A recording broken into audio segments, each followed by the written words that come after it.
বললে নিজের থুতু নিজের গায়ে পড়বে। এমন কিছু জায়গা আছে যেটা এই দেশকে সমকামিতা, এই বেহায়াপনা, বেলাল্লাপনার দিকে নিয়ে যাবে। এখানে খুব বেশিই করি না। এনসিপি, আর এনসিপির লোক বলে ভাই আপনি আমাদের বিরুদ্ধে। এনসিপি বাবা তোমরা কোথায় ছিলা? তোমরা নির্বাচনের আগের দিন পর্যন্ত সময় পাও নাই, কী করছো? খালি চাঁদাবাজি করছো, সময় পাও নাই। নির্বাচনের আগের দিন পর্যন্ত তোমরা জুলাই সনদে স্বাক্ষর করো নাই। কেন করো নাই? তোমার এত জুলাই সনদের পিরিতি উঠছে, তুমি কেন, কিসের জন্য করে নাই? আজকে বিএনপির দোষ দিয়া বহু সমালোচনা করলে ভাই আল্লাহরে নিয়েও সমালোচনা করে মানুষ, করে না? কিন্তু যদি নাকি আপনি আমারে সত্যি কথা বলতে বলেন, কোনো নির্বাচিত সরকার কোনো দিন এইটা করবে না যে 10 বছরের বেশি প্রধানমন্ত্রী হইতে পারবো না। তোমার সময় সুযোগ দিয়েছে বাংলাদেশের মানুষ, তুমি করে যাও নাই কেন?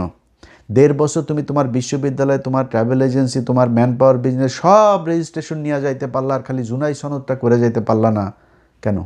কারণ কি? সংবিধানটা তুমি করতে পারলা না, তোমার টাকা খরচ করো নাই। তুমি বিডিআর কমিশনের করে গিয়েছ, সেখানে টাকা খরচ করলা, লোক নিয়োগ দিলা, সেটা করলা না কেন? বিচার করলা না কেন? আলেমদেরকে, প্রতিটা আলেম আল্লাহর কাছে, ওরে সারা জীবন আল্লাহর কাছে, আপনারা যতদিন জীবিত থাকেন আল্লাহর কাছে মানে এর বিচার চায় যাবেন। 1.5 বছর ও ক্ষমতায় ছিল, এই ডক্টর ইউনুস একজন আলেমকে ছাড়তে চায় নাই। প্রতিটা আলেমকে ডক্টর ইউনুস আর আসিফ নজরুল চেয়েছে তারা জেলখানায় থাকুক। কেন? কিসের জন্য? কিভাবে? যখন কি না আমি তো আজকে তো ইউনুস নাই, বিএনপির যারা আছেন, বিএনপির যারা মন্ত্রী আছেন, তারা যায় আইজি প্রিজনকে যায় বলবেন ভাই আপনার ফোনটা দেন, হোয়াটসঅ্যাপে ইলিয়াসের সাথে আপনার চ্যাটিং করব।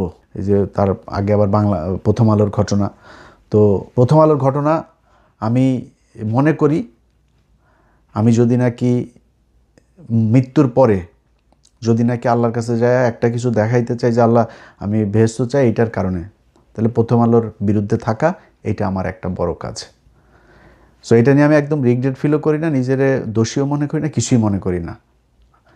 এখন এই যে প্রথম আলোর এই যে ঘটনা যত কিছু আছে এগুলো মিলায় আইসা আমার এই করলো, বাংলা এডিশন বন্ধ করলো।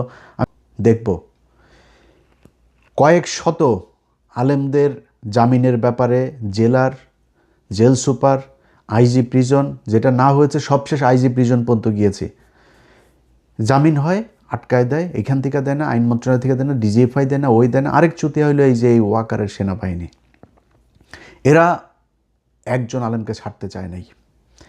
আপনারা হাদি যেদিন মারা গেল, খবর এলো যেদিন মারা গেল, মৃত্যু ঘোষণা করা হলো, সেই দিন দেখেছেন সব পুরা গোষ্ঠী শুদ্ধ ধুইয়া দিছে সেই দিন। তারপরে আমার